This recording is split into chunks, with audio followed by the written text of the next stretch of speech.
Greetings and welcome to another Warhammer 40,000 Kill Team video, where today I'm discussing Sportsmanship, LVO and ITC with Jimmy Kelly, the world #1. But before we get into things, please remember to like and subscribe as well as comment. Let me know what you thought of today's video. Remember, I've got Discord, Patreon, all that kind of stuff. I won't go through the full ramble because this is more of a personal, relaxed video. But hi, Jimmy. How are you doing? Hey, I'm doing good. It's good to talk with you again Yes. so soon. Yeah, it's only been 5 days so since LVO, so it's good to have you on. I've been meaning to do something with you for ages, and so I'm doing this video, and we'll be nice and chill. So it'll be good. It's good to have you on. Do something with me other than be my teammate. Yes. So yes. I love when we actually get to suit up together and represent together. It's a lot of fun. But this is great. We haven't wanted to do something like this, so it's nice to actually do it. Yeah. But today's video is a bit of a serious one, but still kind of, relaxed. We're going to talk about what happened at LVO, sportsmanship, prior incident of cheating, and then ITC, why it doesn't really matter, and then obviously yourself with Kell Team. So if you're here just for the drama, you can watch the first part, and then if you watch it and want to experience the full thing, you can watch it all. But yeah, so if you weren't aware, there was a lot of instances of not great sportsmanship at the Las Vegas Open, specifically in the final day of gaming. And we're doing a video talking about that because I thought about doing it myself, but I'd rather not do it by myself because especially it sounds like it could like conflict of interest kind of. Which is why I wanted Jimmy on, because we're both there as well, so we can actually give a bit of first-hand experience instead of just like observing from Reddit and the stream. And yeah, I think the one thing we want to highlight first, this is like not reflective of competitive play. So the sportsmanship wasn't great, very clear to highlight that. But my one thing that concerns me is I know people have been highlighting it as this is what normally happens at high level of competitive Warhammer. And I think me and you, Jimmy, can both definitely say this is like a tiny like minority of like how competitive games are. I would be confident to say like 95% or more of competitive games of Kill Team are not like what you saw on the stream or what people are in telling people what the stream is like. Exactly. It's tough. I think a lot of people have this idea that like the better you get, the more contentious and the more combative or serious. And some of my favorite best games have been against some of the best people in the world on a big stage in Atlanta last year in Belgium. There are some bad experiences. We'll get to it later. Belgium had one bad experience and many very good experiences. And but as by and large, some of my favorite games are against amazing players on a big platform. And it can happen. You can have great games where you're just looking for the best game experience, whether you win or lose. Yeah, and it's like it's the same for me. It's like the funnest games I've had are when like I've lost, because the thing is, I think it's a really important thing to learn how to lose, because the most I learn from my games when I'm playing anything is my losses, because then I can actually see what I've done wrong. Whereas if I win, I don't really learn as much, but I actually prefer close games. And usually if it's been a loss, it's usually been very close and usually fun regardless, which I think a lot of people miss because it's not easy to lose. It's very difficult, but it's like it's an important skill that you learn how to lose and how to process it properly. Yeah, a loss with reflection and grace is the best thing for you as a person. And I talked to Dakota about this. We did an episode on sportsmanship, and I mentioned some of the, like, I've had some real benefits in my life to losing. One of my teammates, Jason, the very first time I saw him was his very first tournament, and he beat me. And one of the reasons he beat me, I went out of my way to make sure there was no gotchas in the match. I was going to be able to do an alpha strike and get a dynamite on 2 of his Marines before the game even started. And I made sure he repositioned because he didn't understand the terrain rules. Like a thing a new player would not understand, but I would. And we had a great game. He won, ended up winning the whole tournament. And when we spent a lot of time in Atlanta, and he's become a good friend, we spent time together. Would we still be friends if I won that match and he didn't go to Atlanta? Maybe, because he's a great person. I really just enjoyed talking with him, and maybe that still happened. But losing definitely made sure I got a friend in Atlanta. and I eventually got a teammate and someone who I now practice with, who I'm convinced is a better player than me, despite ITC rankings. We'll get to that. And he makes me a better player, and he's a great friend. And then the other example was my last game of Worlds, 2 Worlds ago. I played you, and I lost, but it was such a great game, and I enjoyed the time with you so much that like it solidified our friendship. And then you joined Kell Team at the next LVO, and it was so much fun to like make that connection and make a friend. Like making a friend is so much more valuable to your life than winning a game, because that friendship can last, years, whatever. Like the only reason I remember that specific loss of that game is because I referenced him back because it was the first time we played. But most of the wins or losses you don't even remember long term. But yeah, there's a lot of value. In addition to making you a better player, losing with grace, I think can make you a better person. I think brings you more in life. Yeah, 100%. Because it's like, I think my favorite loss in Kill Team was actually at the first Worlds in New Mexico with Orion, because we'd last met each other at Nova, and then which was 2 years ago, 3 years ago, because I'd won that one and beaten his Warp Coven, and at the time he actually apologized to me because he said he took the loss really bad, but I was like, look, you're playing crazy Pathfinders at the time. That is like completely fine. Feel free to vent. My team is crazy. I can see you die.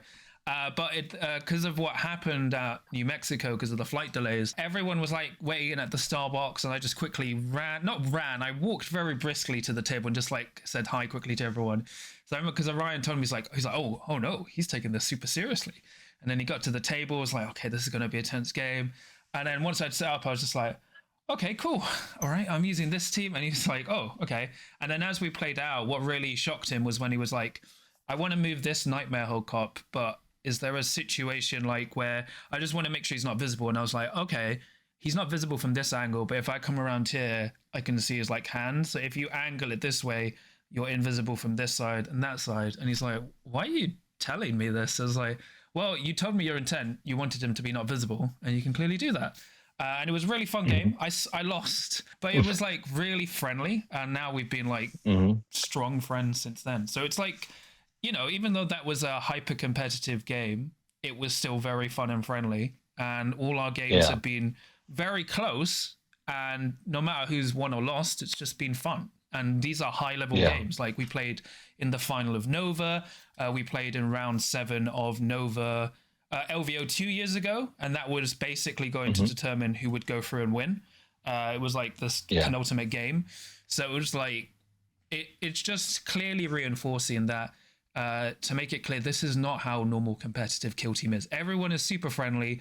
Everyone usually has a good time. Sure, there are always going to be instances where it doesn't go greatly as you would expect, but it's generally the minority. If it was the majority, we literally would not see so many collaborations with people, and you wouldn't see the events growing month on month. So that was one thing I wanted to stress out clearly.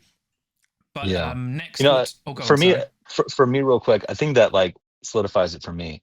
When I travel with my kids to these new places to play these games, I'm excited to meet the people I've played before, not to beat them. I'm not dreading that. Like, I'm excited to meet these people, like these amazing players from around the world. It's not like, oh man, this time I got to get them. Like, you don't even know if you're going to play them. But like, when I go to a tournament, I get to see Shane from the East Coast, or Orion, who you mentioned, who's just an amazing competitor. Or like the Garretts. Those guys are great. I mentioned mostly East Coast people because they're not in my normal community. But like, it should hopefully, playing at the top level, should make you excited to see your opponents, because you're going to have a great game and a great experience. If I was having bad experiences, if it was sweaty and miserable, you just hope you beat them or hope you don't face them. And that's something I rarely experience. Yeah. So what I wanted to bring up next was Dakota and Squad Games. So Dakota is making his own video on this. Depending on what happens, it will either go up after or just before his video goes up. But I know he's handling a lot of stuff. He's literally had to unpack everything from LVO, and obviously he's under. Well, there's literally his outside his house is on fire, pretty much. But you're more up to date with that than me. Yeah, and he's keeping me up to date too. He's like on standby evacuation notice. He's has a lot on his plate right now. but I know he's handling a lot of instances because there's still stuff he's learning from, and I know he's going to make an announcement on what's happened and do like a dedicated podcast episode.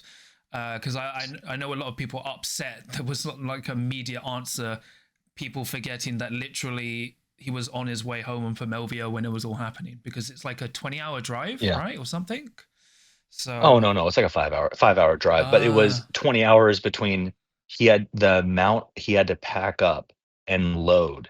Like the amount of work he puts into putting on that tournament and then breaking it down and bringing it back and setting up and then for a fire to break out right next to his house. It's insane what he went through. Yeah. And so he's going to, like you said, he's going to release a video. He asked us not to share specifics of how he's handling things internally. So we're going to leave that for him. And I'm not sure how much detail he's going to share, because he's a believer that like the community isn't entitled to know every detail of a punishment or a response. A lot of that's going to be between him and the players. But I know for certain he's hearing this feedback, and the goal is to make things better in the future. Yep. So after this, we just wanted to talk about BATS, the Bay Area tournament scene, because they were unintentionally quite involved in what happened because two of their players were involved. But well, real quick before we move on, I'm sorry, I just want to add too. Like one of the accusations was potential collusion between Dakota and some of the players involved. Yes. Like I don't want to elaborate or go into it, but it's the most absurd accusation. Dakota has probably the most ethical integrity. If you tried to buy him off, it would work against you. He was trying to manage 170 some people out on the floor because that was the majority of his tournament. And there was another person handling the stream. He wasn't even aware of what was happening on the stream. And there's like that, the accusation was just mentioned like, oh, this player and Dakota are friends, therefore Dakota must be involved too. And I just want to squash that. You have to know Dakota and know these players. The integrity of Dakota in squad games is impeccable.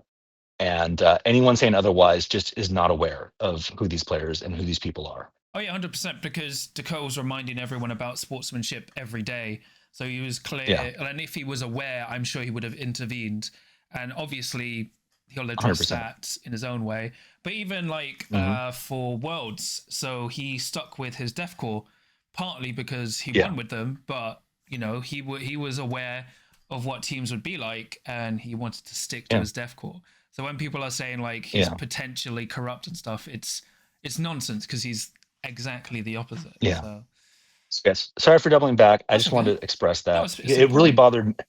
Yeah, it bothered me a lot to see accusations against his integrity, because I know he's a good friend. I know him, and I'm not going to just defend friends because they're friends. But like, there's plenty of things you could say. He's goofy. He likes to talk about how he used to dress up as Batman too much. Fine, all those accusations are legitimate. Integrity, nope. Like, end of discussion. He has incredible integrity. Yeah. So I just wanted to address that. No, it's good we have brought that up, because we're now going on to BATS, the Bay Area tournament scene, because they were indirectly involved because two of their players were involved with what happened on Sunday. But what really annoyed me was a lot of it was like some comments, so saying like BATS are too intense because they like, partly because they do like this call off at the start of it, like you do it in American football, even though there were like 5 other people doing it the entire weekend of LVO, which is funny, but it was just like nonsense, effectively saying like, oh, it's just how they all play, which is entirely incorrect. Now this is where it can kind of sound like conflict of interest, because we're friends with people from BATS as well as who was involved, but speaking like independently of that, the BATS team as a whole are some of the nicest people I've ever met in Warhammer. Oh, absolutely. I almost feel like I have like a sister alliance with BATS. I have a BATS hoodie. I hang out at BATS parties after tournaments. I love the BATS. And like, I'm not going to try to hide the allegiance or the conflict of interest. Like, some of those BATS players are absolutely my favorite people in the community. Like, I'm super sad that Miguel, one of the BATS players, who was on my first team for AVTT the first year they had it, him, me, and Kellen were a team. Miguel is one of my favorite people. I love him like family, and he's on the East Coast now, he's wrapping up a medical degree. Then locally, I mean, they have Sean, Christian, Matthew, David.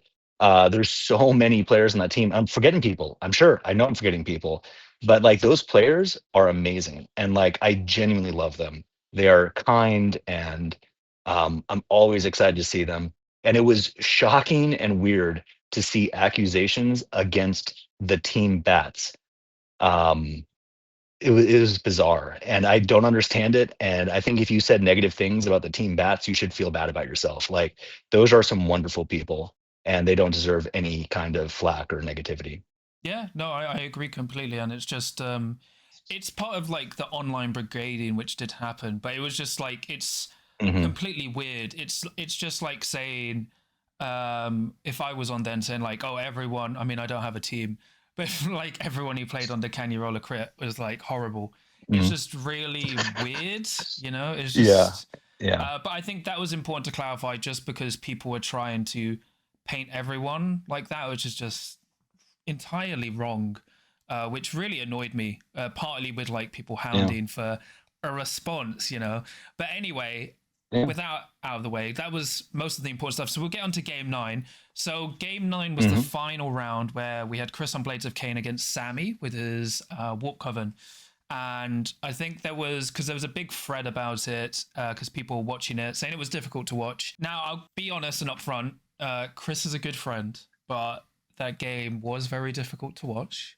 This level of sportsmanship wasn't great, but I still feel the response online has been like wholly inappropriate to the point where yes, stuff 100% needs to be taken away and improved upon because that's not reflective of normal competitive Kill Team, but also how people reacted wasn't great. Now, I think what was the main sticking point was I believe the striking scorpion charged into, I think it was a sorcerer, and then Hmm. the blade the I think the Warp Coven player had a crit, two crits and a success, whereas the striking scorpion had a crit and two successes, Three successes. three successes, and effectively the after the Blade of Cain player struck, the Warp Coven player said, "Have you got any tricks?" Blades of Cain said no, and then the Warp Coven player struck with the normal. So then Blade of Cain said they used their Wraithbone, not Wraithbone Talisman, but their effectively equipment, which does just a scratch, and then struck for the kill. Which, He didn't get the kill, but that doesn't matter. The main thing is, do you have any gotchas? No, I don't. yeah, I strike. I just a scratch. And then he said, "That's literally what I was talking about." yeah, And the response was, "Okay." He's like, "Well, I told you everything up front." That and that's the entire thing that matters. yes, because it's like I've Okay. spoken to a lot of people about this because you know, unlike some people who were demanding I make an instant reaction like 2 hours after getting off a plane, um, I wanted to get like a wide range of opinions. So I spoke to Mhm. my friends who played competitive X-wing, um, and some who played Magic the Gathering, and they sided with the fact that "Have you got any gotchas" is entirely too vague. And now I get that because part of the aspect is the most important thing. I was discussing it with one of my friends who plays Warhammer 40,000 competitively, and it's not like you have to ask the right questions because I've been in Mhm. Chris's situation where someone's gone, "Can you do any of like something really vague?" And I was like, "Oh no, I can't." Then they struck me or like shot me, and then I realized, oh no, I can do this, and then I like completely Mhm. apologize and go, "I'm so sorry, I genuinely forgot." Because one thing that Mhm. really annoyed me as well was people say like competitive players should know everything, every aspect. What's forgotten is this was round 9 of a 9 round tournament, and this was day 3 near the end of the day, and the hall was quite hot. Mhm. It's very easy to forget stuff, and I have to constantly remind people when I'm playing them. They will go like, "Oh, you know the rules, so it's fine." I was like, "No, please explain everything, and I will ask questions because even though I know stuff, I don't remember it correctly all the time, and I'd rather just, you know, be reminded. Don't just assume stuff." But I think this is something me and you would agree on. We allow takebacks. So my general rule for takebacks is as long as dice haven't been rolled I will allow takebacks. But if I did that Mhm. in my situation, I would have gone, oh my gosh, I'm so sorry. We can wind that back if you want. And generally that would have been okay. Obviously, that wasn't done here. And the take back situation is very difficult because there's no golden rule. And it varies between player to player and scene to scene. I've been on ends where my opponent has made mistakes and I've gone like, we can ride that back if you want. And they've gone, no, I made that error. I'm going to sit through it. And I was like, I'm really okay if we wind it back. Even with that dice run, you can do that whole sequence again because that was clearly not your intention. Because I'm of the mindset, I want to win and beat you because I've outplayed you, not because you've forgotten stuff or gotten your rules wrong. But people just go like, I want to learn from my mistake. I'd much prefer if we just played on. And I go like, that's fine. It's not just Kill Team specific. I encountered it when I was playing Warhammer Underworlds and even Age of Sigmar on 40k. Now, I think you have similar thoughts, Jimmy, but you're more forgiving than I am. Yeah, I'm constantly criticized for allowing and giving too much back. And but that's my choice. And so I think what's important in this perspective is I don't try to tell people how they should play. And I just try to apply the lessons to myself for what I want to do. And I would rather be more forgiving and end up losing a game than getting into the mud. That's my choice. To me, winning any one game or any one tournament is never more important than protecting the relationships I'm building along the way. Now, I'm I'm not saying either of these players are not doing that. You said you're friends with this player, so am I. I was on Team USA with this player. I've traveled with him. I've known him since my entire competitive time, since second edition. I think very highly of him. So I don't think he's going around trying to sacrifice relationships. I'm just saying my personal choice is I protect the connections, the friendships, the experience far more than if I win or lose. And I know that's my choice. I'm not saying it needs to be everyone's. No, yeah, I agree because it's like I've played with him and I've had fine games, but obviously that was a while ago. But even in his game in round 7, I spoke to his opponent and they were like, it was very chill. We allowed takebacks. There was nothing. It was just a close game. It was very back and forth. Another fact that I will mention is the Twitch chat were also kind of stoking the Blades of Cain player from round 7, where they were regularly asking rules, which they were wrong about, but were assuming he was wrong to the point where he got asked several times, and every time he was correct and the chat was wrong. Mm-hmm. So it's not to He excuse. knows his stuff. Yeah, it's not to be Yeah. an excuse, but just to help imagine what's going on. You're a competitive player. You've been playing 9 rounds, and you've had to deal with at least 2 rounds ago people telling you your rules are wrong when you're correct every time. And then also the Yeah. Warp Coven matchup on Open is horrible to play. Not excusing it, like as I said, you should never take out your Yeah. feelings on the or like act negatively towards another player because of what they're playing. But when you're playing Warp Coven and Open, your options are walk out and score the mission and die, or hang, like stay invisible and lose. So Yeah, definitely. So you mentioned before, like, here's the thing, just to kind of summarize it, I'll summarize my thoughts on this.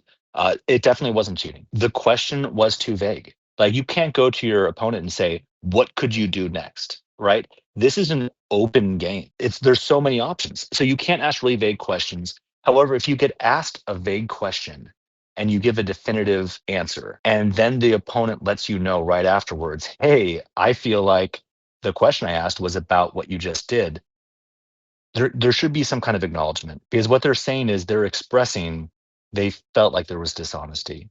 And so I definitively do not believe there was cheating or an intent to play dirty or anything like that. But both players also received comments online about sportsmanship. And the general thing that I think needs to be addressed is there was a lot of people watching, and there was a very large response online of, this is hard to watch, this doesn't feel friendly. And so my only thing I really want to, like, to the players, to both players involved, the thing I would like them to be able to consider is you need to understand how you're perceived and the audience. If a large number of people are telling you this wasn't fun to watch, this felt difficult, the way forward is you've got to do some soul searching and think, what can I do better? How can I better handle how I'm perceived, how I engage with my opponent? And only you can answer that. Like me or John or no one else are going to be able to go and tell you or say, this is what you do to make sure you're a better sportsman or your opponents are happy. But you do need to be aware of perception. And some of that perception is unfair. Some of that perception is wrong. But when there is a very large, consistent portion of the community that were like, this wasn't fun to watch, you have to do some soul searching to see what's going on about that. And if you can do that, later we can address the audience and just be like, if people mess up, we don't want to massacre them, ban them, kill them, run them out. We should all be hoping for each other to do better and make this community better and look for a better future. I hate when people go right to get rid of them, run them out, get the pitchforks. There's no room for growth. There's no room for betterment. There's no room for improvement. Like, you need hope and goodwill and patience on all sides. And like, for example, I think we're most talking to the Blades of, most of that advice is prior to the Blades of Cain player. One thing I think the Warp Coven player needs to be aware of, he wasn't an established player. He's newer and he's coming up. And now that he's won LVO, one thing he needs to be aware of, no one's going to give him any grace in his future matches. People are going to want to beat the guy who took down LVO. And it's going to be all the more important. You've got a big win under your belt. You have a responsibility to not bring your ego to the table. Everyone's going to want to beat you. You need to be gracious. And when you do lose, you got to lose with grace. You got to, and I'm not saying that he's not going to do this. I just know this is, I would tell this to anyone who won their first big major or whatever. People are going to be hyper scrutinizing. And you need to be very conscious and aware that the things you do are going to be scrutinized and criticized and looked over, and they're looking for judgment. So you have to hold yourself to an incredibly high standard and not expect that you're going to win every tournament. You got to really I was telling John, I was telling you before this started, I think the two biggest things to be a successful and healthy competitor I think in any area, number one, you have to believe you can win. You have to believe you can do it.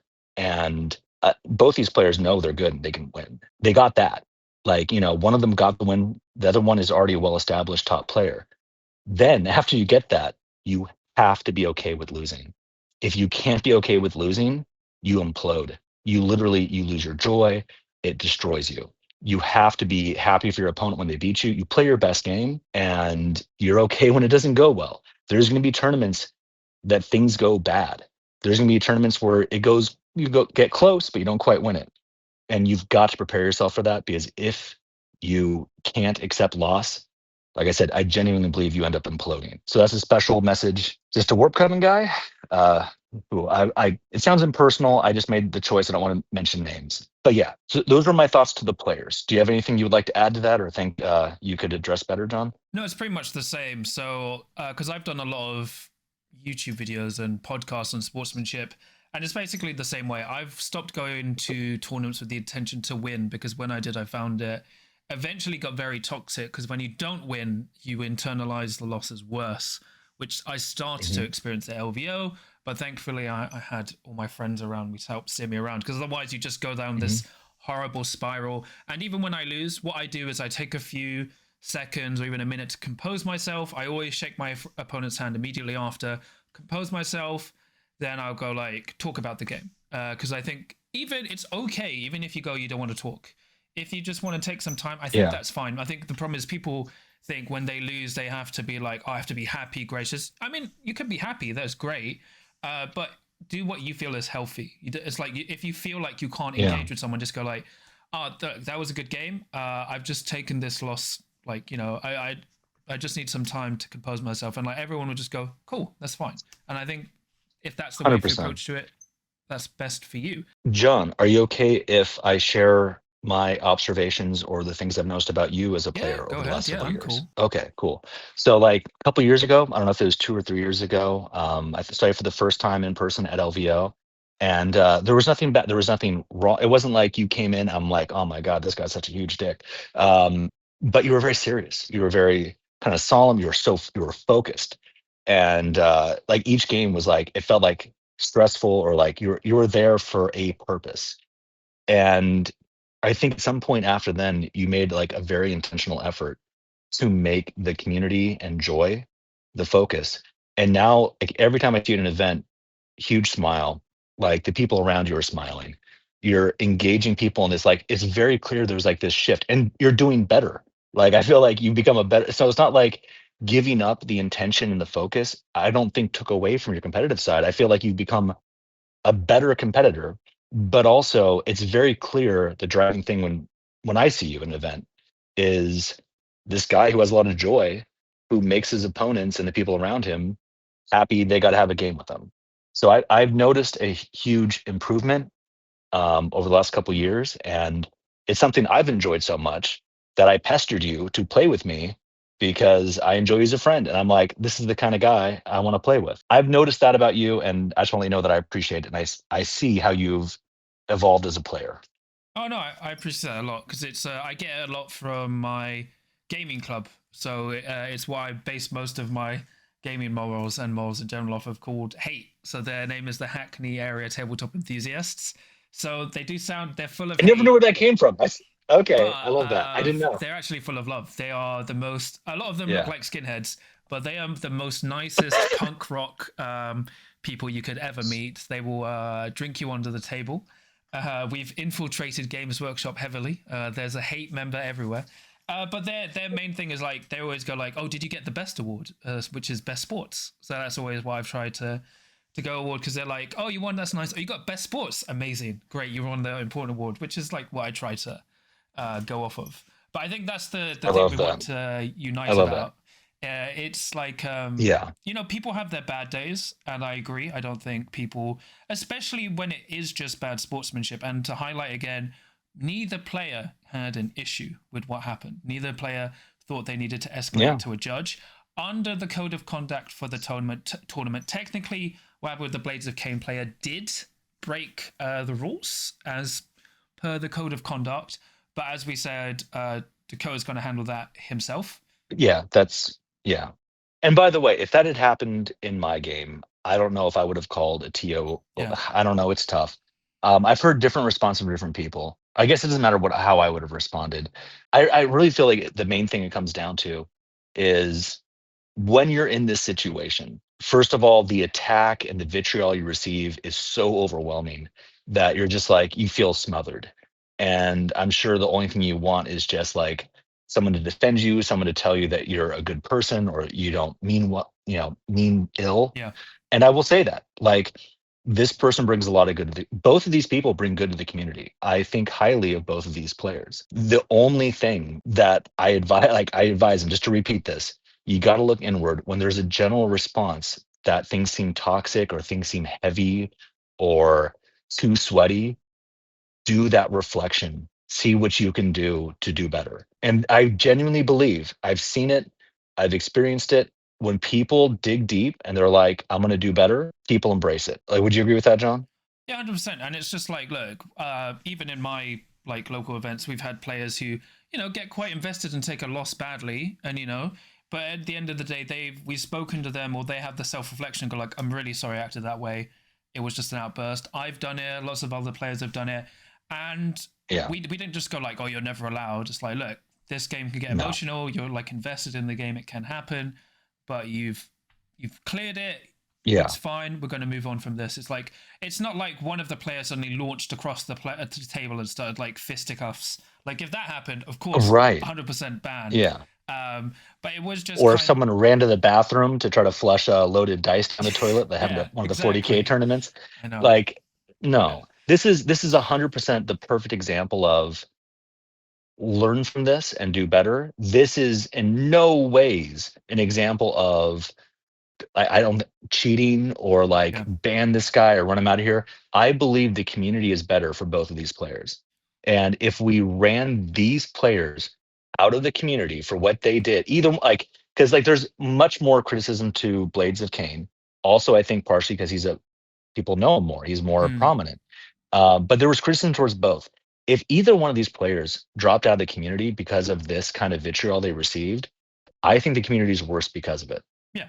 So like this is all about, and I don't think it's about like dogpiling on the details or specifics. It's just like, hey, acknowledge the general reaction, and you find how you can manage that better. But I agree, because I think that's a good. No, I agree. Go It's a ahead. good point, because even even when I was speaking to Games Workshop about their own issues, like at events and stuff, they were like, "Look, we don't ban people because there's always room for improvement. Like, because the issue is, would you rather Yes. have someone gone forever or improving and learn from their mistakes?" And it's like, sometimes they may be a bit too forgiving, but I completely agree where it comes from. Because if we start going, like, the worst case, you go like, "Oh, no one's ever allowed to like have a lapse in their composure," because this, as we Yeah. said, even though once again, very clearly, the level of sportsmanship was not great, but it's not like they're consistently doing this. It's something they can learn from and improve on, and we gain nothing from forcing them out of the community without giving them the time to improve and reflect. Now, if let's say Right. like theoretically they got worse, or then like didn't improve at all, then you could go like, okay, there's an evidence for something more needs to be done. But just going like, oh, this incident, and there's like lots of players going on the record saying this is not normal behavior, and just going Yeah. like we need to remove them, I don't think is fair. Like, I'm pretty sure Right. both players will be able to learn from this and move on. And what they both should know, and this is the unfortunate reality of it, there's going to be higher level of scrutiny for both of these players going on. Yeah. Like, like I don't want to say that as a way to be like, hey, you should probably just give up. Like, why even try? No, this is like, but people are going to be looking closely. So it's going to be so important to be mindful and cautious and just go out of your way to make sure you have a good game experience. Yeah. It's going to be crucial. Not like, because once these things come, people look with a closer lens at you. And then I think a good transition is talking about like in balance of making sure we don't kick people out, being graceful, all this kind of stuff, and how the community reacts to this stuff. There was a similar issue that happened previously last year that some people have drawn some connections to. I drew some connections to, and I'd kind of like to talk about the contrast, the difference in those scenarios. Do you know what I'm talking about, John? Oh, is that what happened at WTC? It was, yeah, it Nice. was what happened at WTC. In my match, I was Yes. involved in that. Yeah. Would you like to talk about it, or? So yeah, because what happened? You were at WTC 2024, which was in Michelin, Austria, not Austria. Anyway, it was in a European country, Belgium, Belgium, Belgium. Belgium. But Yeah. you were playing against someone from Team Poland, and their behavior wasn't stellar to the point where they were effectively cheating to the extent they had judges called over, and the judges disqualified from them from the game. And it wasn't something that just happened in your game. I spoke to several people who were experiencing the same behavior throughout the day. It just got worse and worse until it culminated with your game. But you can give more information because you played him. Yeah. I think it spiraled because I was doing well in the game, and this is what typically happens. Sometimes people are right in the edge, and when they start losing, it amplifies that need to push things. I don't want to get into specifics of the game, but quickly I had to call over TO, and the TO basically just sat, and we had the head Francois, the head TO for the event, watched our entire game, and then he eventually ended the game early and gave him a 0 score, and it wasn't. It was uncomfortable to get through. And this got brought up and talked about afterwards. And I think the TO handled it amazingly, but I called him over too. Like, I called him so he was able to be involved. Francois would have been very upset if I was upset and never called a TO and then went and complained about it afterwards. So he was able to get involved, and I think he did an amazing job. And then there was a lot of calls for he should have gotten a red card, he should be banned, all these things. Um, I know there's a lot of defenses of he was drunk. Um, the captain of the team, Matus, I don't know if Matus, if I'm pronouncing your name wrong, I apologize. I'm not good with Polish pronunciations. He came up and apologized to me several times. He felt really bad about that experience, and I appreciated that. Um, and yeah, like that, but that was a very clear example of not great behavior. And I don't know how much was intentional, because if you're drunk, I don't know, like, it was verbally caustic. Like, there was like some rough things said. There was a lot of things done that were just absolutely breaking the rules, and it was a rough game. Um, and I don't like to get involved in decision making, so I don't like to be the guy being like, oh, this guy should get a red card or this guy shouldn't be in the community. But I'll say this: with as bad as that was, to me, like the comparisons of the two are so night and day different. One was a guy who actively was trying to make me uncomfortable and playing incorrectly, while a TO watched, and then he was started to become verbally like caustic towards the TO. I don't want to repeat any of the specific things, but it was pretty extreme stuff. And where I'm at personally is I want this guy in the community and still playing. And I just hope he took some takeaways to make him a better player. I hope we get another game in, and I hope it's a good game. Like I always, my heart is to see people get better, to grow, to do better. And like if we play again, I'm gonna take all that negative energy, the animosity, the problems, and I'm gonna put that aside, and I'm gonna hope for a good game. Um, and I'm hoping this was such an extreme thing. He really did some soul searching and found a way to get to a better place. But like here's the thing: I can understand the community saying this guy should have gotten a red card or this guy should be banned. That I can understand the desire. I don't like it because it it takes away room for growth, and I want to see people get better and do better. I have a really hard time with people, the community, responding to LVO with the same kind of vitriol that they did, or more vitriol. I feel like there was more vitriol towards this than there was to a player actively being derogatory, offensive, and actually like I don't like to use the word cheating, but like the plays were so like openly illegal. I don't know how else to describe it. The comparison of these two should only be to show how much worse that WTC incident was over LVO. Like they were just so night and day different. And I still hope for betterment and improvement from my opponent in that match. So if we can, as a community, like be more gracious and more understanding to a guy who has a to players who have good track records, who have never been caught breaking rules, that would be shocking to me. It would be shocking if we tend to offer less grace to the established players without a track record of problems than to open cheating and verbally accosting opponents and TOs. No, I agree, and it's not. I think one thing people say is like, "Oh, this is just whataboutism," but it's not. It is quite crazy how an incident of cheating was treated less seriously than poor sportsmanship. And it's not. And to mirror a thing, it's just like even the person who did that at WTC, they were allowed to play the next day, and apparently the next day they were very apologetic to the people they played, and have gone on to improve back where they normally play.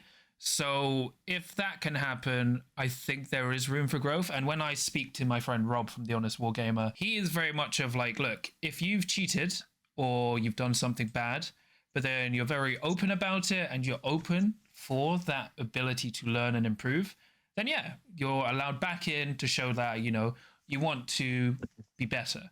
Now, the issue is someone like refuses and doubles down, but like if someone's open to change, then it's better to have someone learn and improve, because everyone's allowed to make mistakes, even when it comes to cheating, right? There's even though I would which never is not what we're talking yeah, about with LVO. yeah, I see. I just wanted to clarify because yes, the trouble is when you're talking about two different issues, it's very easy to conflate them. yeah. And then you'll hear like, okay, sorry, just wanted to clarify. No, LVO not cheating, but yeah. yeah. But it's like even if you have poor sportsmanship, the thing is there should be a room for forgiveness and improvement. And 1000%. hopefully, I think both players who were involved with the incidents would be open for that. So I think it's just Yeah. the online reaction was quite intense, considering it was specifically Reddit, and like it was crazy because you could see people just like replying with like just more like, oh, maybe we should like not go so extreme, and just getting downvoted because they weren't like, let's ban them because I found these rules. voices of reason are sometimes not allowed in the online mob mentality. We have to. They stop that right away. Yeah. But like I'm thinking about like the players involved, and I feel like there's two ways to move forward. If your goal is to just change everyone's mind, to go to the sea of people and be like, no, your perception was wrong, the way you thought about all this was wrong, it's never going to happen. You're not going to go and change the perception or the thoughts of hundreds and hundreds of people and be like, no, you just thought wrong, don't think that. It doesn't work. Doesn't. The only thing is you either look inwards and be like, what can I do to get a better reaction? Or you're going to, any other path is going to lead to like, you're going to implode and you're just going to end up not being part of the community. And you and I have talked about, there's been people in the past who've faced problems, and instead of dealing with them or confronting with them, they ended up just like falling out of the community. And that it'd make me sad if that was the reaction of anyone. Like, I feel like no matter where you're at, and this is in the grand scheme of things, I believe very minor and is easily addressed. So I'm really hoping there's like the choices: confront it, deal with what you can change, which is always just yourself. Yep. You can't change other people. You can't change what other people think or whatever. You can only change yourself. So deal with that, confront it, make inner growth, and then let the community embrace the change and recognize the change. No, I agree. Yeah. Otherwise, all paths lead to just you're going to end up phasing yourself out. Yeah, especially as we are a growing community.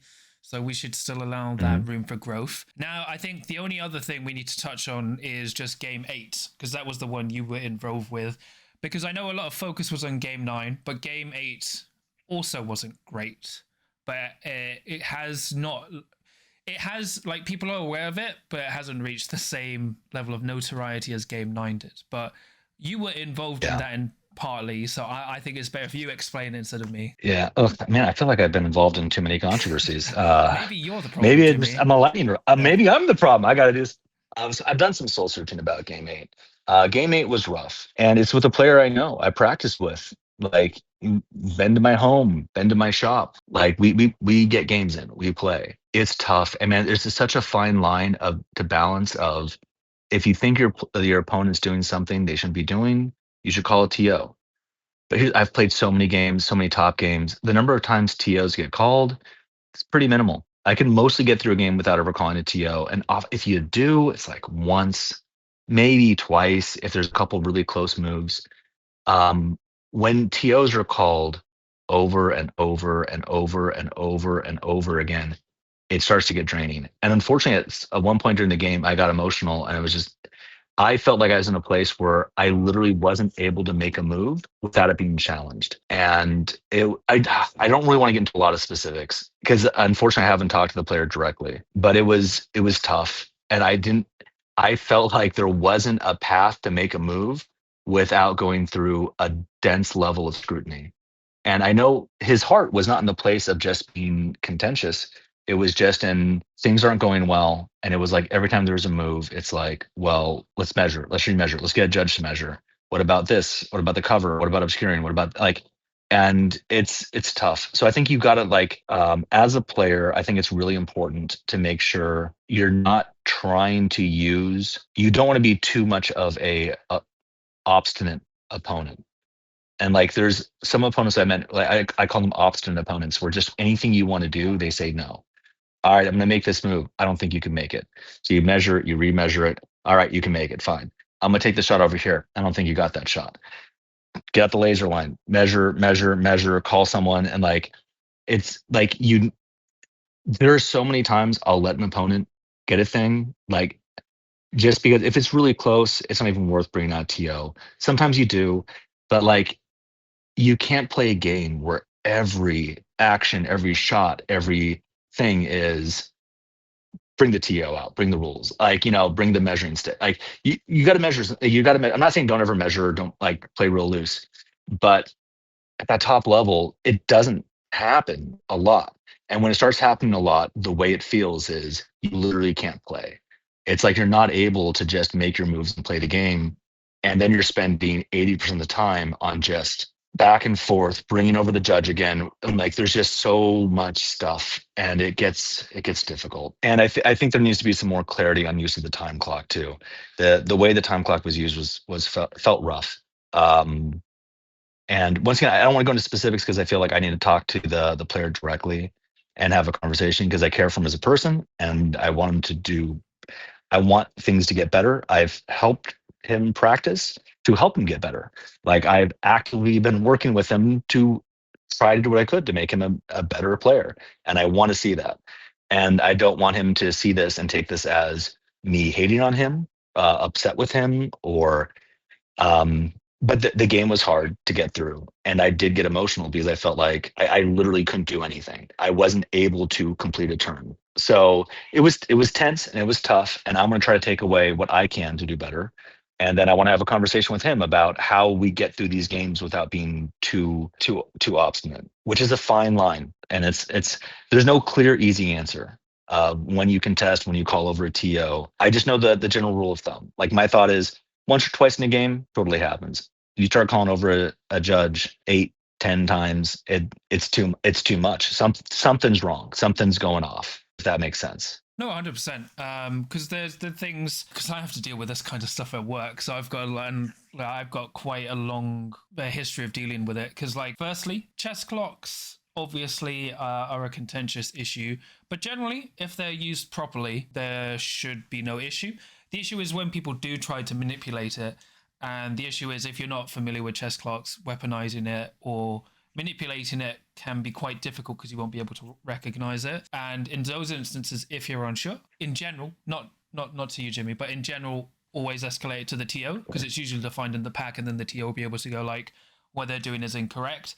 But also if you have that kind of issue, just escalate it. Because I've been in situations similar to that where the point I've had to go is like, look, I'm not getting great vibes in this game. I just need to call the TO over to let them know. Because the biggest thing is if you can escalate it to the TO early enough, they can usually like de-escalate it. So I had an issue at the New York Open last year where I was very apologetic to the problem is I was very nervous, even me. And when I'm nervous, I get very clumsy to the point where I accidentally spilled my drink on my opponent's case.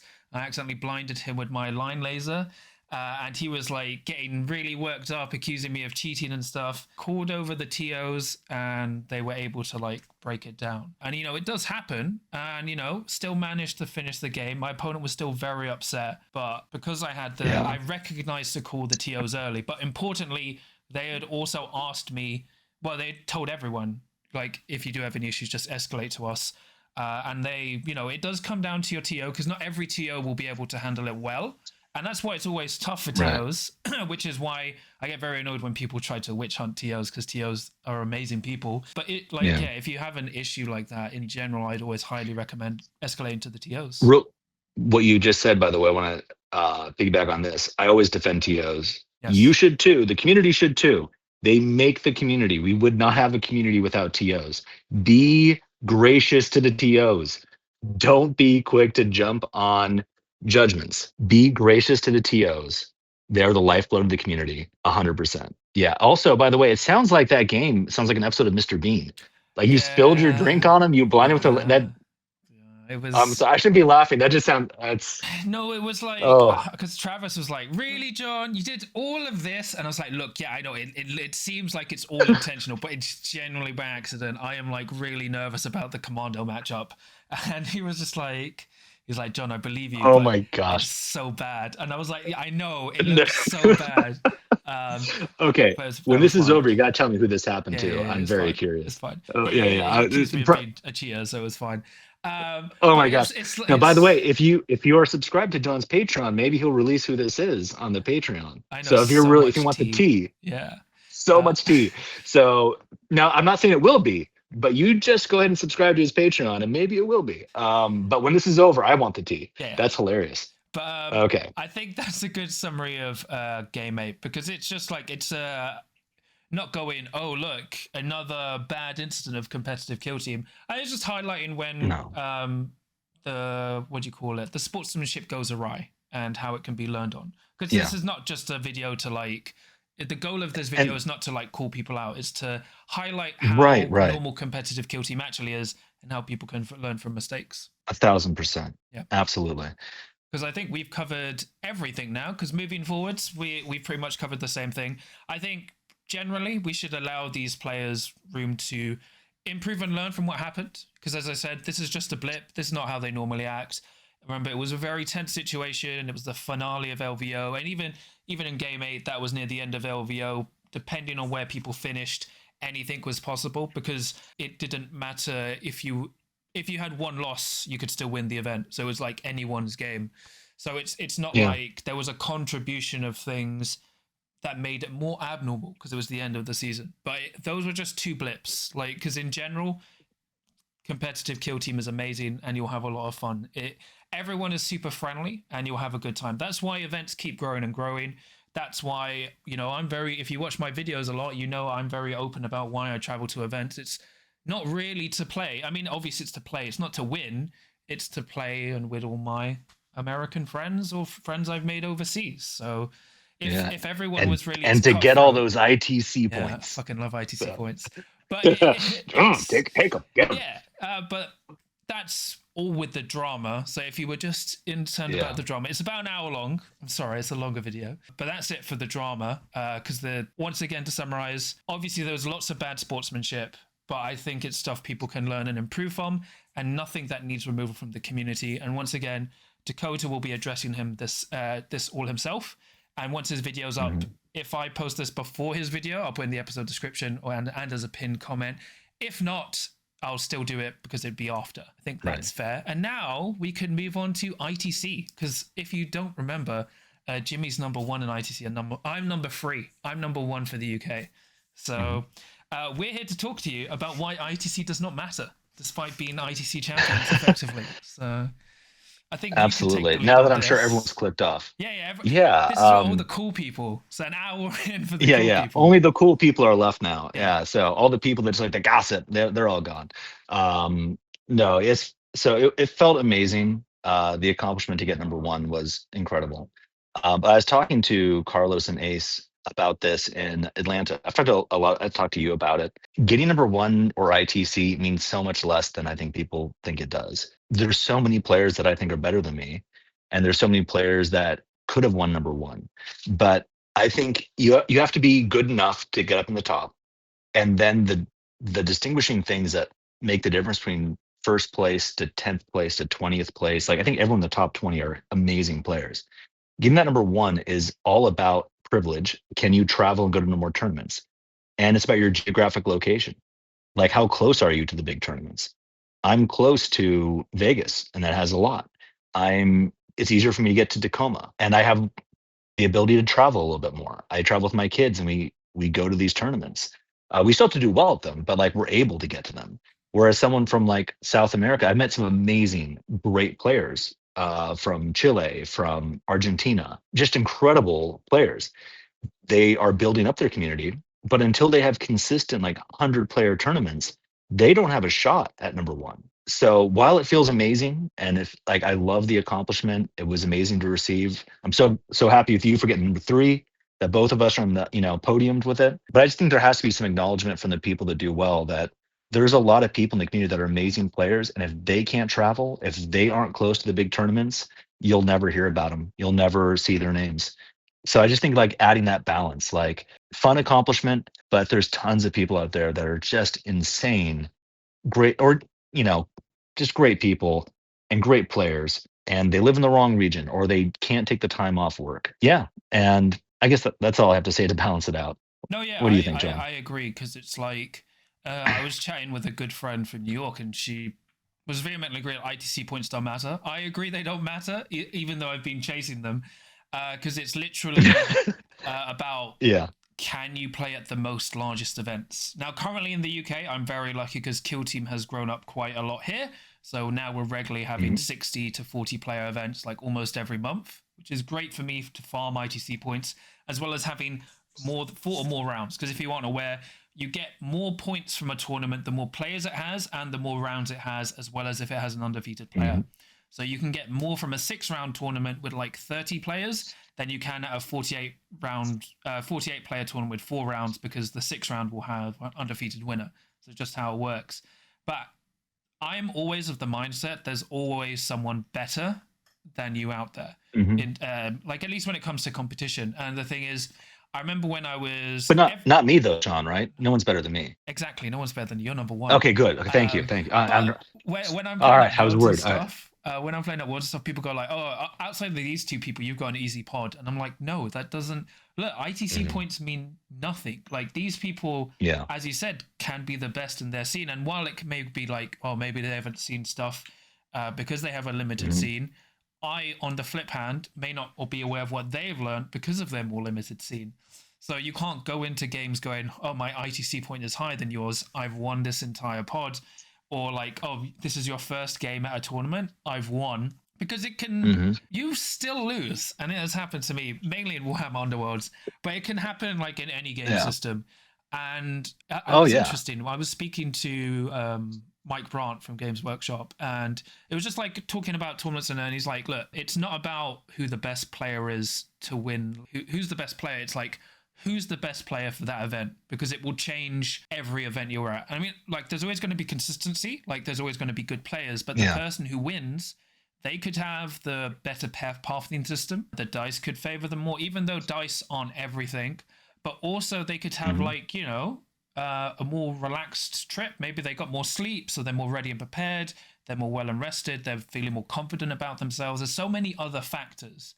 And like, while you can argue ITC points are a great test of consistency, it does fall apart when people can't travel to those events. Like, for example, there's a lot of people who play TTS, so Tabletop Simulator, who are very, very good, but simply can't travel because it's not realistic for them, or they can only do it rarely. Like, a lot of people I know are in Canada, so there's a lot of good Canadian, even though the Canadian scene's now growing.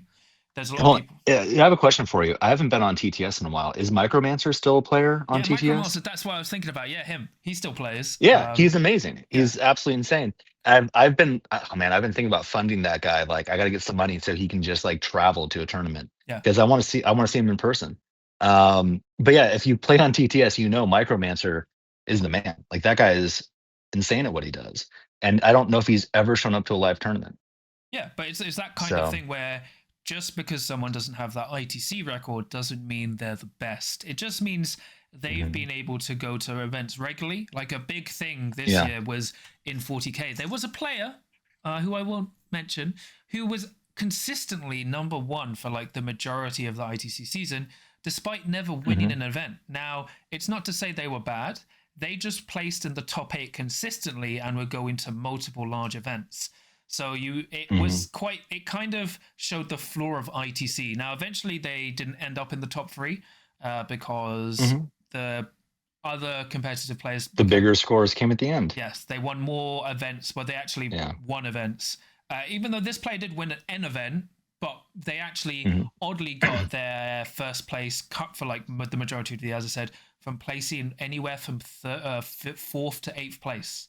So it kind of went like... But there's something wrong with the system there, because they were playing at larger events. Because in 40K, they have like 6-8 round events with like 500 people in the UK regularly. Yeah.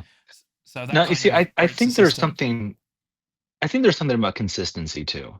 And that's why, like, there's no answer to this. There's no like, how do we consistently find out who the best player is? I don't think that's an answerable question. Yeah, it will always change, in my opinion, because I've had people go like, oh, we need to select our team for the country. We should do tryouts. Whoever wins will be selected. I was like, but what if they have a bad weekend, like, or a bad time during trials? It's not reflective. No. And then you can go, oh, then we go off ITC points, which is, you know, for consistency's sake. But then it's like, it helps. You know, it's there's no right answer. The main reason I wanted to win ITC is just to end my competitive career on a high, because I wanted to stop playing competitively. But I'll still play. Like, currently, I'm just gonna be like, whatever happens, happens. But it's like, well, then I'm glad I beat you, so you can't leave yet. So I'm not allowed you're to stuck. leave yet, so I'm stuck. Yeah, but you're stuck. We're open to the fact that, like, you know, it's just a nice thing to have, but it's not the be and end all of Kell Team. Not at all. Yeah, I think the whole takeaway is, people that do like currently I'm on top. I'm not going to stay there. Someone else is going to get this next year. And I just think if you are able to get this, just take it with humility, because the reason I got it is not because I'm the best. It's just because I was able to go to more tournaments, and on the ones that mattered, I got the right matchups. I got the right dice rolls. I did well. Take it with humility. That being said, I have a question for you, John. Yeah. I did buy myself a purple cape and a purple crown that I'm going to plan to wear at the tournaments. Do you think that's too much? No, you see, like what I like to do, I'm using my trophies as my turn numbers. So for every turn, I add different trophy. So my opponent will know when it's turn 2 is when they see 2 trophies, turning point 3 when they see 3 trophies. So I think that's fine. I like that. You know what? I'm going to be honest. My biggest disappointment in the community, GW makes some really cool trophies, like the ones like the metal ones holding like the chainsword. Yes. There's some like cool metallic. I've never gotten one. Never.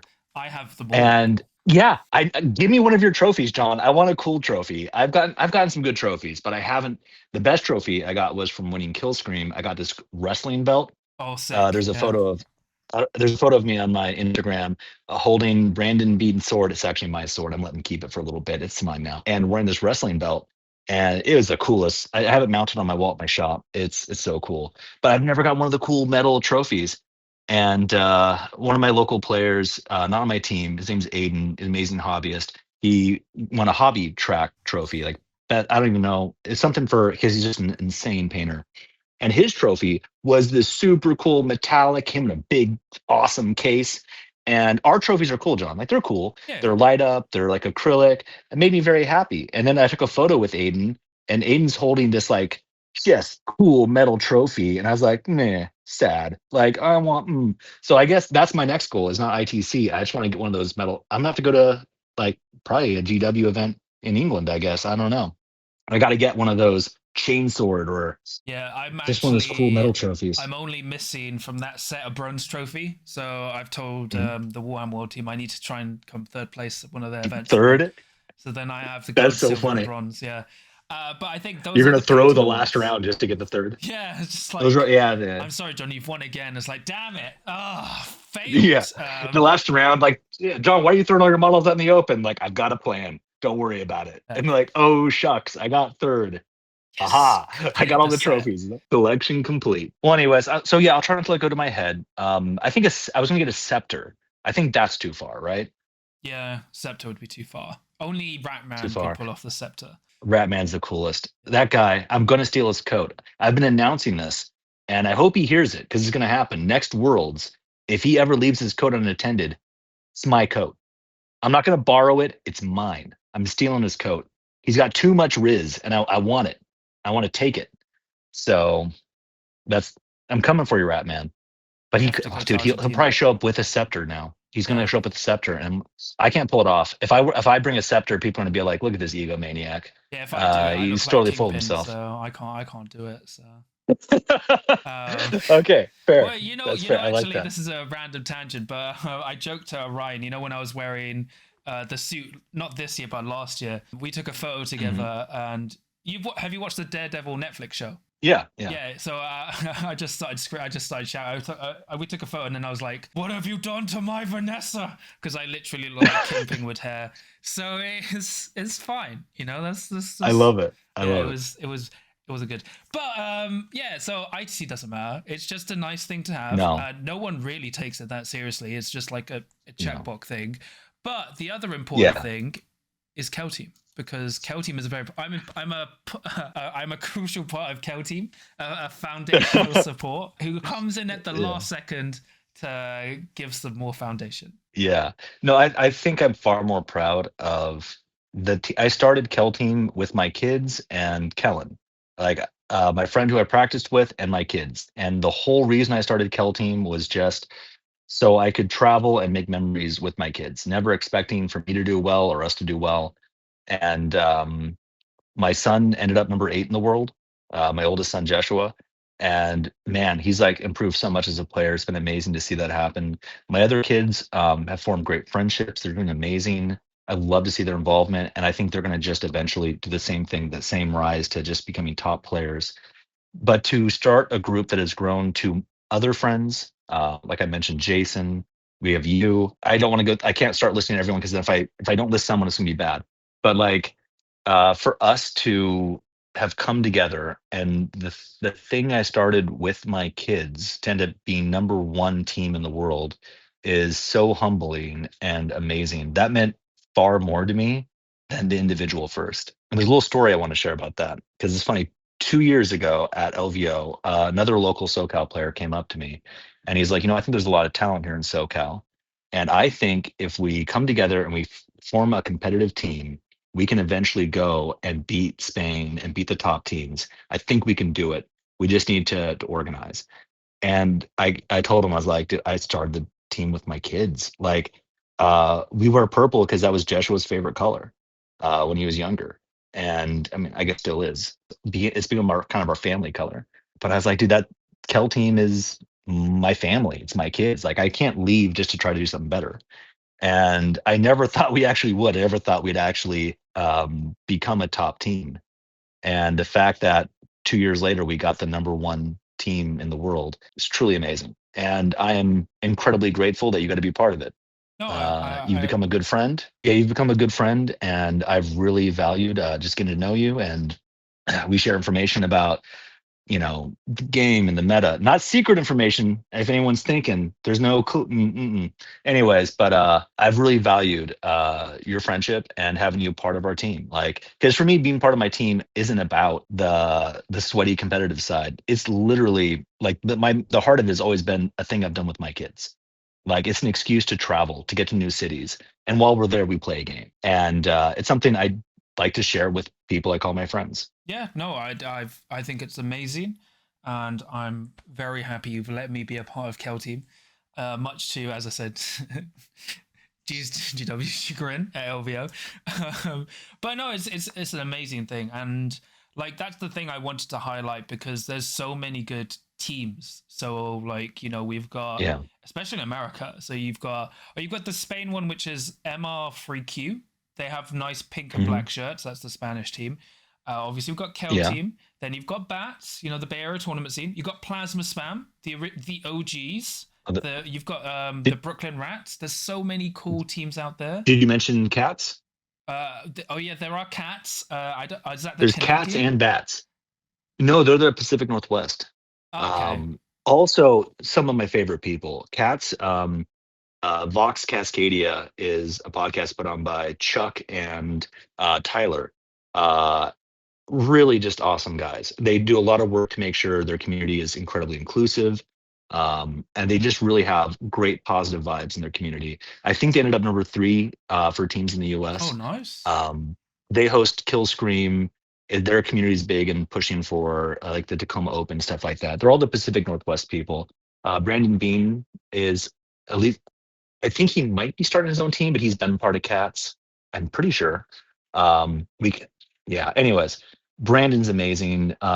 They've got so many great people in their community. There's this guy Sean. He always reaches out. He's done stuff for my kids. Like, yeah, there's one open Ezekiel. We're all given these metal dice from GW, and Sean was trying to collect these metal dice because he wanted to get a set of 6 of them, and he was trying to buy them off people. Uh, and Ezekiel just gave him his dice because he's like, well, if you want it, like, he's just a giving kid. He's a generous kid. And Sean didn't like the idea of him being gracious without like understanding that like good things come back if you put good things out. So he put together like a little box for us and for like Zeke specifically. And it's so cool. Like, those are the kind of actions that like build so much community bond and just show so much good heart and make me like proud to be part of the community. And there's like, I feel bad giving that example because there's so many more I could give. But yeah, anyways, I just want to mention cats because they're amazing people and the backbone of a great community too. But that was a huge derail. You're going through listing these cool teams, Oh and I no, just no, it's totally fine. derailed you. I No, it's apologize. cool because it's a good example because you've got Maple Leaf Gaming and Canada. I almost said Canada. Mhm. You got Knott's Kill Team and the old ones in the UK. There's like everywhere. I know there's even a French. I Yeah. keep messing up because I'm pretty sure they have Baguette in it. I'm not being Yeah. offensive. I'm pretty sure they have it. But it's nice because it shows the Yeah. camaraderie and like why people get together. I think chants are Yeah. fine. Entrance with like music is completely okay. I don't know why people get upset by that. But it's Oh like, yeah, but what kind of madman would do that? Enter to exactly. music to a tournament? With a Oh, that's massive crazy. boombox, that I would do be that. insane. And a banner, that would be Two too two of much. them. Yeah, But two of them. yeah, Yeah. but I think it's just really cool, and it's something we can push more. I think WTC, I think there was one team everyone played because they give a special gift to everyone, which I wouldn't mention. But they, That was so fun. I yeah, love but that. I Yeah. think that's something they're going to take back for their own team. So it's like showing why people rep these teams, and it's why I'm like, Yeah. people are like, oh, why don't you just stick to can you roll a crit at events? And it's like, it's just something I use when I'm playing by myself. I don't have a league of can you roll a crit people yet. Yeah. So it's just like nice to find like a nice group. But like even I've seen what's really good this year, not just this season. I've seen people like come together, form their own team, and it's not like, oh, we're here to win. They're just here to play together with their friends, and they've realized, oh wow, you're from this Hmm. part of the world, so am I. Let's just like band together when we get back. Yeah. It's like, yeah, and that's how it's happened. And it's great to see Yeah. Like, stories like with Kell Team and go into great yeah. success. But you were gonna say Yeah. something? Yeah, I was gonna say, like how I'm now an honorary member of all of the Canadian teams. Yes, Um, yeah, I'm basically Canadian now at this point yes, they from the absorbed you. motherland of from the motherland of Canada. Which, by the way, like talking about great people and great members of the community, the Canada players are my favorite. Those guys are so awesome. Remember last LVO? Oh Like yeah. Vivek was not, dude. It was awesome. Like those guys were cheering and hyped, and like, man, the energy from the Canada players, and they bring so much positive energy. They're some of my favorite people. There's George, who I've played my first game with a couple years ago. We had such a great game, and like I check in with him now and then, and he's been doing amazing. He's really becoming just an incredible player. Vivek is awesome, Oh yeah. and now once again, there's these two twin brothers. Yes, I yes, can't tell them apart. Both amazing though. I think one of them got a golden ticket this last year. I yes. forget which one. Yeah, the other was trying to Um, LVO. Yeah, yeah. yeah, and I'm blanking on their names right now, so they're probably going to beat me up next time I see them. They I'm will. going to They be do like, outnumber "Hey, you. They're yeah, quite tall. Yes. they are. They look fierce." And like as they're punching me, they're probably be like, "Which one's punching you now, Jimmy?" I'm like, "I don't know. I can't tell." Like, it's Pop Canada quiz time, and But they'll like be it's going to really be nice bad. about it. They generally will. They'll be like, they will be remind now that they're like, this Yeah, knuckle is they'll mine. So yeah. They'll pull their punches a little bit because they're from Canada and they're kind. yes. Um, but yeah, no, I love talking about the different communities, and like, we didn't even talk about Spain. I love Oh, Spain. Oh I my know. gosh, those guys, I'm actually such part solid, amazing Spanish. players. Yeah, you're part Canadian. Are you? I have a alter ego. It started on Goonhammer, called Juan Reese. So that is I have a strong All connection right. to the Spanish scene. The Spanish all know. Technically, Spain came third this year. So Yeah. you're Canada. I'm Spain. It's Okay. great. Okay. Yeah, yeah. Now we're gonna fight, John, because the thing is, while I am part Canadian, my heart is in Spain. You're not allowed to be part Spain or claim. No, it's me. I It's get to too claim late. that. They, Don't. they adopt me every time they come to one of my events or our events in the UK. th- They're like, John, you're Uh, part of the group photo. Did it at Worlds all I the don't. time. It's Did you sign their Spanish jersey at Worlds? I help fund it. You have fun. Did you sign it? I don't need to sign it. I paid it for You like. okay? I signed it. I think I usurped your Spanish throne, We'll John. see. We'll see. We'll see about that. Shots fired. Yeah, Shots fired. Yeah. but So I'm gonna let's get them. Let's do a three-way call. Let's get Spain on the line. We're gonna yes, ask them who they love more. I yes. think they love me more.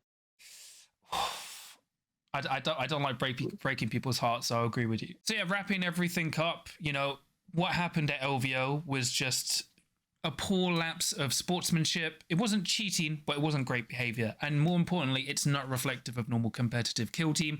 That's not how games of competitive kill team go.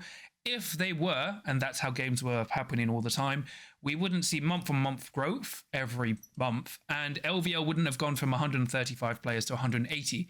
Like, tournaments are really fun, and the best thing is to learn how to lose with grace and always prioritize sportsmanship, because that's what everyone else does. But people do have lapses, and that's where we give room for forgiveness and improvement, because if we just kick people out, no one's going to learn anything.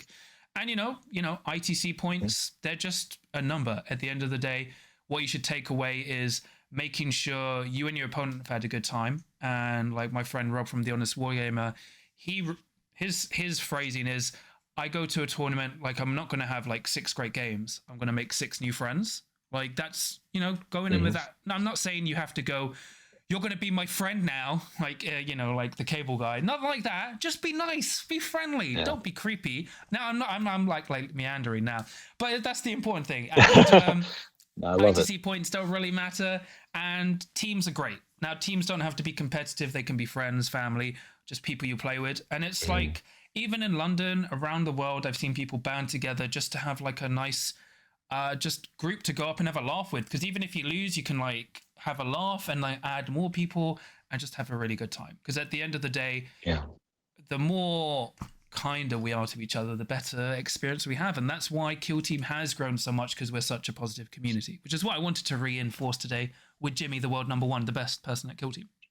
Anything you'd like to add, Mr. King? Thank you, sir. Yes. Yeah. Let's just let's love each other. Let's have a good time, be gracious, and keep building, keep being positive. That's all of us can do. Yeah. Wherever you are in the community. That's perfect. That's pretty much it from me today. Please remember to like and subscribe as well as comment. A little bit of a long video. I think what I'll do with this video is it will be like effectively an hour and 25 minutes. I'll cut it down to 120, an hour and 20. But I'll release that as a podcast. So if you want to listen to this as a podcast, because I haven't updated my podcast in ages, I've meant to. It's just like scheduling. So you can either watch our beautiful faces. If you're on the podcast, why not pop this on as a video and then you can see our beautiful faces. There is currently, Jimmy's currently stroking something very nice, and it's a dog. It's a little doggy. Oh, that sounds really bad, John. The podcast I can't have people. Okay. No, it's fine. It's fine. Oh, I thought, I'm very innocent. It's fine. Anyway, but if you want to see the dog, because look, she's a good girl. Oh my gosh, the dog looked at the camera. That's a good girl. Yeah. She's pregnant. She's a well-trained dog. She is. Hey, Nala. Okay. Anyways, that's enough of the dog. Yes. If you want to see her, you see the YouTube, and then also you can see the person who's clearly. You have to join Kell Team to see the dog. You do. You do have to join. If you want to pet the dog, you have to join Kell Team. That's a requirement. And then if you want to see the person who is objectively a sexier Kell Team player than Alberto Cortez. Yeah, I'm on to you, Alberto. I'm coming for you. Yeah, I think he has the throne right now for sexiest Kell Team player, and it makes me angry. I feel that vote was not fair. I think that was collusion. Yeah. But no more rabbit trails. I apologize. I'm gonna get us. No more. But remember, sorry too long. No, what happens at your games of Kell Team? As long as you're having fun and rolling crits, anything can happen. That doesn't make sense, but it's fine. It doesn't. It's good. It's fine.